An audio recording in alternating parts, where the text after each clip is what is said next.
ચીનમાં હ્યુમન મેટાન્યુમો વાયરસનો ખોફ હવે નાના શહેરોમાં જોવા મળી રહ્યો છે. અંકલેશ્વરમાં ચીનમાંથી ફેલાયેલ કોરોના મહામારી બાદ લોકોમાં હવે ચીનમાં ફેલાયેલા હ્યુમન મેટાન્યુમો વાયરસથી ભયભીત લોકો થઈ રહ્યા છે. સૌથી વધુ બાળકોમાં ફેલાતા હ્યુમન મેટાન્યુમો વાયરસ HMPV ને લઈ પીડિયાટ્રિક્સ તબીબી સારવાર આપવા સજ્જ બન્યું છે. અંકલેશ્વરમાં સરકારી આરોગ્ય વિભાગના સાથે ખાનગી તબીબોએ પણ વાયરસને લઈ જરૂરી તૈયારીઓ કરી દીધી છે.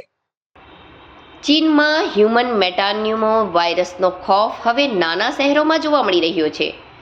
અંકલેશ્વરમાં ચીનમાંથી ફેલાયેલ કોરોના મહામારી બાદ લોકોમાં હવે ચીનમાં ફેલાયેલા હ્યુમન મેટાન્યુમો વાયરસથી ભયભીત લોકો થઈ રહ્યા છે. સૌથી વધુ બાળકોમાં ફેલાતા હ્યુમન મેટાન્યુમો વાયરસ HMPV ને લઈ પીડિયાટ્રિક્સ તબીબી સારવાર આપવા સજ્જ બન્યું છે. અંકલેશ્વરમાં સરકારી આરોગ્ય વિભાગના સાથે ખાનગી તબીબોએ પણ વાયરસને લઈ જરૂરી તૈયારી કરી દીધી છે. ચીનમાં હ્યુમન મેટાન્યુમો વાયરસ HMPV ના કેસોમાં વધારો થતા દુનિયાભરમાં ખળભળાટ મચ્યો હતો. સોમવારે ગુજરાત સહિત ભારતના 4 રાજ્યમાં આ વાયરસના 6 કેસ નોંધાયા હતા. આ વાયરસના તમામ દર્દી બાળક છે. HMPV ની સંભવિત સ્થિતિને પહોંચી વળવા માટે ગુજરાતનો આરોગ્ય વિભાગ સતર્ક બન્યો છે અને રાજ્યની અલગ અલગ હોસ્પિટલમાં જરૂરી તૈયારીઓ શરૂ કરી દેવામાં આવી છે. આરોગ્ય વિભાગ દ્વારા જરૂરી દવા અને ઓક્સિજનની વ્યવસ્થા પણ કરવામાં આવી રહી છે. ચીનમાં ફેલાયેલ વાયરસ નવો ન હોવાનું સ્થાનિક પીડિયાટ્રિક્સ તબીબ ડોક્ટર નીરજ ગુપ્તાએ જણાવ્યું હતું. આ વાયરસ નવો નથી, જૂનો જ વાયરસ છે. સૌથી પહેલા 2001માં આવો કેસ જોવા મળ્યો હતો. HMPV એટલે હ્યુમન મેટાન્યુમો વાયરસ ચેપ અને શ્વસન સાથે સંકળાયેલો વાયરસ છે. જેવા દર્દીને ઉધરસ, તાવ, શ્વાસ લેવામાં તકલીફ અને નાક વહેવા જેવી સમસ્યાઓનો સામનો કરવો પડે છે. HMPV અને RNA વાયરસ જે સામાન્ય રીતે શરદી જેવા લક્ષણોનું કારણ બને છે. ઠંડા હવામાનમાં તેનું જોખમ વધારે છે.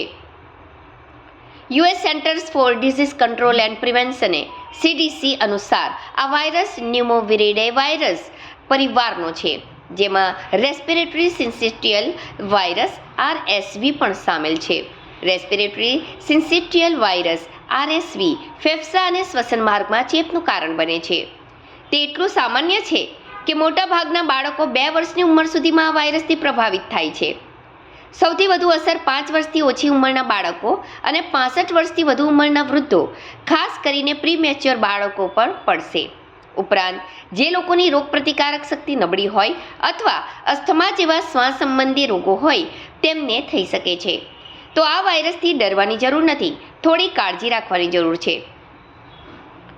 જેના માટે આપણે ભીડભાડવાળી જગ્યાએ જવાનું ટાળવું જોઈએ, માસ્કનો ઉપયોગ કરવો જોઈએ, વારંવાર સાબુથી હાથ ધોવા જોઈએ અને સંક્રમિત લોકોના સંપર્કમાં આવવાનું ટાળવું જોઈએ.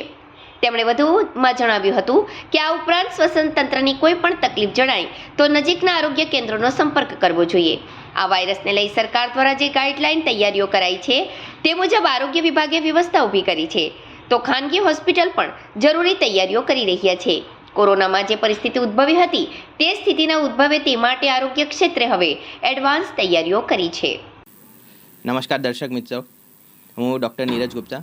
આપણે આજકાલ જોઈ રહ્યા છે ન્યૂઝમાં બહુ હ્યુમન મેટાન્યુમો વાયરસ વિશે બહુ ભય ફેલાઈ રહ્યો છે. તો એની વિશે માહિતી આપવા હું અહીંયા એક અવેરનેસ વિડીયો આપું છું. તો આ વાયરસ નવો વાયરસ નથી, આ જૂનો વાયરસ છે જે 2001માં સૌથી પહેલાં કેસ ડિટેક્ટ થયો હતો. અને જનરલી આ બધા વાયરલ ઇન્ફેક્શન કે જે બી સાધારણ શરદી ખાંસીના ઇન્ફેક્શનો હોય, આ જનરલી વિન્ટર સિઝનમાં કે જ્યારે વિન્ટર સિઝન પછીનો સ્પ્રિંગ સિઝન હોય એમાં આ બધા વાયરસીસ વધારે ફેલાતા હોય છે. તો આમાં લક્ષણ બહુ માઇલ્ડ લક્ષણો હોય છે, જેમાં સાધારણ નાક વહવું, પછી થોડુંક ગળામાં ઇન્ફેક્શન જેવું લાગવું, ગળામાં દુખવું અને થોડીક બહુ ખાંસી જેવું આવે ને હલકો તાવ જેવો રહે. હવે નવજાત શિશુ કે 6 મહિનાથી ઓછા બાળકો હોય જેની રોગપ્રતિકારક શક્તિ ઓછી હોય, કે મોટી વયના વ્યક્તિઓ જેની ઉંમર 65 કરતાં વધારે હોય, કે ઇમ્યુનોકોમ્પ્રોમાઇઝ સ્ટેટ હોય, કે પ્રેગ્નન્સી સ્ટેટ હોય, કે અત્યારે ડિલિવરી કરી હોય, એવા બધા ઇમ્યુનોકોમ્પ્રોમાઇઝ સ્ટેટમાં આ બીમારી થવાના ચાન્સીસ વધારે હોય. એટલે આપણું મેઇન ઇન્ટેન્શન એ કે અગર આપણને શરદી ખાંસી થઈ હોય તો જે આપણે કોવિડ વખતે પ્રિકોશન્સ રાખતા હતા, હેન્ડ વોશિંગ રાખતા હતા, માસ્ક પહેરતા હતા, એ પ્રિકોશન્સ આપણે રાખવા જોઈએ. આમાં કાળજી રાખવામાં એ જ આપણે કોરોના ટાઈમમાં જેવી કાળજી રાખતા હતા, જેવી હેન્ડ વોશિંગ આપણે કરતા હતા, પછી ઘરથી આવ્યા પહેલાં બાળકોને અડકતા પહેલાં આપણે હેન્ડ વોશિંગ કરતા હતા, કે ઘરમાં ખાવાનું ખાતા પહેલાં હેન્ડ વોશિંગ સારી રીતના કરતા હતા, એટલે બહુ વધારે પડતું કાળજી રાખીને કરતાં તે આપણે પાછી કાળજી રાખવી જોઈએ. આપણે કોરોના વાયરસમાં જે આપણે વચ્ચે સેફ ડિસ્ટન્સિંગ રાખતા હતા, પછી સોશિયલ ડિસ્ટન્સિંગ રાખતા હતા, એ બધું આપણે ફરીવાર એક રિમાઇન્ડર કોલ તરીકે છે જે આપણે યાદ રાખીને કરવું જોઈએ. અને આ વાયરસ માટે બહુ ચિંતા કરવાની જરૂર નથી.